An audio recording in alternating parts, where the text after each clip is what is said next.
Epstein ഫയൽസും കേരളവും തമ്മിൽ എന്താണ് ബന്ധം?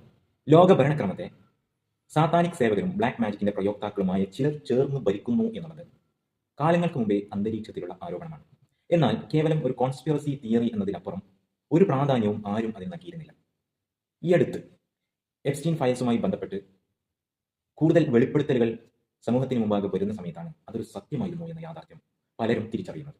ലോകത്തിലെ ശക്തരായ ഭരണാധികാരികൾ, ഇന്ത്യയുടെയും അമേരിക്കയുടെയും ഒക്കെ പ്രധാനമന്ത്രിമാരും പ്രസിഡന്റുമാരും അടക്കം എപ്സ്റ്റീൻ എന്ന് പറയുന്ന ലൈംഗിക കുറ്റവാളിയുടെ തോഴരായിരുന്നു എന്ന് പറയുമ്പോൾ മറ്റു രാജ്യങ്ങളുമായുള്ള ഇവരുടെ പോളിസികൾ തീരുമാനിക്കുന്നിടത്ത് എപ്സ്റ്റീൻ എന്ന് പറയുന്ന വൃത്തികെട്ട കുറ്റവാളിക്ക് പങ്കുണ്ടായിരുന്നു എന്ന് പറയുമ്പോൾ ലോകം എത്രമാത്രം ഭയാനകമായ ഒരു സാമൂഹ്യ വിപത്തിലൂടെയാണ് കടന്നു പോകുന്നത് എന്ന് നമ്മൾ തിരിച്ചറിയേണ്ടതുണ്ട്. പക്ഷെ അപ്പോഴും എപ്സ്റ്റീൻ ഫയലുമായി ബന്ധപ്പെട്ട രാഷ്ട്രീയ സംഭവ വികാസങ്ങളെ ചർച്ച ചെയ്യുമ്പോഴും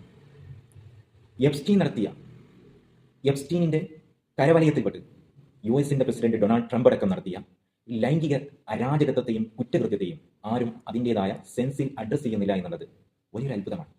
18 വയസ്സ് പോലും പൂർത്തിയാകാത്ത, പലപ്പോഴും 13, 12, 11 വയസ്സൊക്കെയുള്ള പിഞ്ചു ബാലികമാരെ അതിക്രൂരമായി ബലാത്സംഗം ചെയ്ത് അതിൽ പലരെയും കൊന്നൊടുക്കി ഒരു വേള അവരുടെ മാംസം പോലും ഭക്ഷണ പദാർത്ഥമാക്കി മാറ്റി എന്ന് ആരോപിക്കപ്പെടുന്ന തരത്തിൽ എപ്സ്റ്റീൻ ഫയൽസിന്റെ ഉള്ളിലുള്ള വിവരങ്ങൾ പുറത്തേക്ക് വരുമ്പോൾ എന്തിനു വേണ്ടി ഇവർ ഈ കുറ്റകൃത്യം ചെയ്തു എന്നത് എന്തുകൊണ്ടാണ് ചർച്ചയുടെ ഭാഗമായി പലപ്പോഴും ഉയർന്നു വരാത്തത്?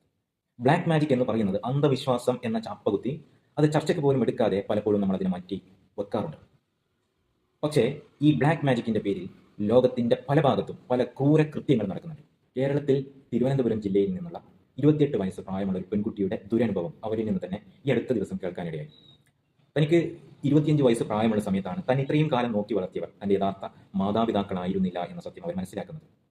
എന്തുകൊണ്ട് ഇത്രയും കാലം തന്നെ പോറ്റിയെന്ന് താൻ ഇത്രയും കാലം അച്ഛനും അമ്മയും എന്ന് വിളിച്ചിരുന്നവരോട് ചോദിച്ചിരുന്ന സമയത്ത് അവർക്കതിന് കൃത്യമായ മറുപടി പറയാൻ സാധിച്ചില്ലെങ്കിലും ഈ പെൺകുട്ടി തന്റെ ഭൂതകാലത്തേക്ക് അന്വേഷണവുമായി ഇറങ്ങിയ സമയത്താണ് ഞെട്ടിപ്പിക്കുന്ന ചില സംഗതികൾ ആ പെൺകുട്ടി മനസ്സിലാക്കുന്നത്. കൈക്കുഞ്ഞായിരുന്ന സമയത്താണ് തന്റെ ഇപ്പോഴത്തെ മാതാപിതാക്കൾ എന്ന് വിളിക്കപ്പെടുന്ന ആളുകൾ ഈ കുട്ടിയെ മോഷ്ടിക്കുന്നത് വെറുതെ ആയിരുന്നില്ല, കൃത്യമായ പ്ലാനിങ്ങോട് കൂടിയായിരുന്നു.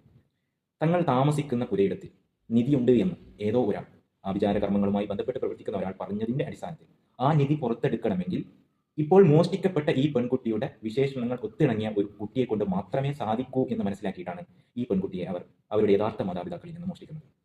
അതിനുശേഷം ഈ പെൺകുട്ടി ചെറിയ കുട്ടിയായിരിക്കുന്ന സമയത്ത് തന്നെ അതിക്രൂരമായ സാത്താനിക് സേവയുമായി ബന്ധപ്പെട്ട ഒരുപാട് പ്രവർത്തനങ്ങൾക്ക് ഇവർ വിധേയരാവേണ്ടി വന്നിട്ടുണ്ട്. കൈകളിലും കാലുകളിലും ഒക്കെ അതിന്റെ വിടവുകളിൽ ആണിയടിച്ചൊക്കെ അതിക്രൂരമായി ഈ പെൺകുട്ടി പീഡിപ്പിക്കപ്പെട്ടിട്ടുണ്ട്. പക്ഷെ അപ്പോഴൊന്നും ഈ പെൺകുട്ടിക്ക് മനസ്സിലായിരുന്നില്ല എന്തുകൊണ്ടാണ് ഇത്തരം പ്രവർത്തനങ്ങൾക്ക്, ഹോമകുണ്ടങ്ങളുടെ മുമ്പിലിരുത്തി പലതരത്തിലുള്ള പീഡനങ്ങൾക്ക് ഈ പെൺകുട്ടി വിധേയാവുന്നു എന്നുള്ള യാഥാർത്ഥ്യം അവരൊന്നും മനസ്സിലാക്കിയിരുന്നില്ല. പിന്നീട് ഒരു ഘട്ടമെത്തിയപ്പോൾ ഈ പെൺകുട്ടി ഈ പറയുന്ന രൂപത്തിൽ ഇവരെ കൊണ്ട് ഒരിക്കലും ഇതെടുക്കാൻ